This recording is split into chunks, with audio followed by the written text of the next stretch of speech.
नमस्कार शिक्षणप्रेमी मित्रांनो, मी डॉक्टर रमेश चौधरी. शिक्षण सखा या यूट्यूब चॅनलवर आपले हार्दिक स्वागत. एक महत्त्वपूर्ण अपडेट आहे. महाराष्ट्र शासन शालेय शिक्षण व क्रीडा विभाग, राज्य शैक्षणिक संशोधन व प्रशिक्षण परिषद महाराष्ट्र पुणे यांचं एक पत्र आहे.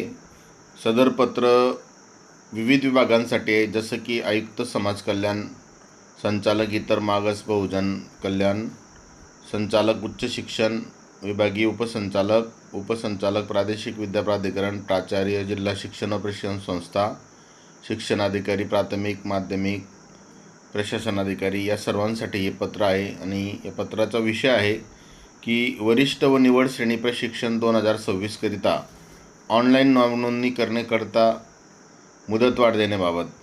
तर अतिशय महत्त्वाचं पत्र आहे. यासाठी काही संदर्भ पण दिलेले आहेत की जसं शासन निर्णय 20/7/2021चा आहे. या कार्यालयाचं पत्र 16/4/26चं आहे आणि एक प्राचार्य, जिल्हा शिक्षण प्रशिक्षण संस्था सिंधुदुर्ग यांचं पत्र आहे. तर या सर्व संदर्भानुसार वरिष्ठ व निवड श्रेणी प्रशिक्षण जे आहे त्यासाठीची नावनोंदणी करता ऑनलाईन पोर्टलवर नावनोंदणी सुरू आहे.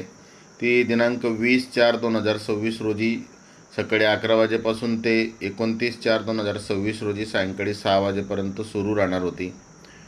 परंतु काही प्राचार्य, जिल्हा शिक्षण प्रशिक्षण संस्था यांनी त्यांच्याकडे आलेल्या शिक्षकांच्या मागणीनुसार पोर्टलवर नावनोंदणीसाठी मुदतवाढ देण्याची विनंती केली होती. त्यानुसार वरिष्ठ व निवड श्रेणी प्रशिक्षणासाठी नावनोंदणीसाठी मुदतवाढ देण्यात येत असून पात्र शिक्षकांना आपली नावनोंदणी पोर्टलवर दिनांक 4/5/2026 रोजी सायंकाळी 6 वाजेपर्यंत करता येणार आहे.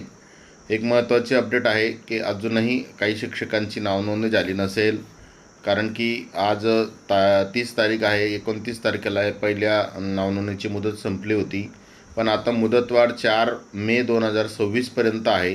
म्हणून ज्या शिक्षकांची वरिष्ठ व निवड श्रेणी प्रशिक्षण करता अजूनही नावनोंदणी झाली नसेल किंवा काही तांत्रिक अडचणीमुळे नावनोंदणी करता आली नसेल, तर त्यांनी पुढील 4-5 दिवसामध्ये हे संपूर्ण प्रक्रिया लवकरात लवकर करावी. उपरोक्त सूचना कार्यक्षेत्रातील 4ही गटातील शिक्षकांना देण्याबाबत निदर्शनास आणून देण्याबाबत सांगितलेलं आहे.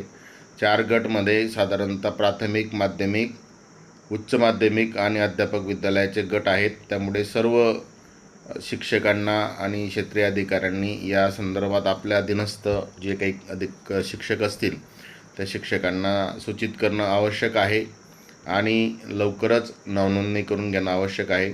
तर आपण सर्वजण या पत्राच्या अनुषंगाने ज्यांची नावनोंदणी बाकी आहे त्यांनी नावनोंदणी पूर्ण करावी. या मुदतवाढीचा फायदा घ्यावा. आपल्या सर्वांना मनापासून शुभेच्छा. धन्यवाद.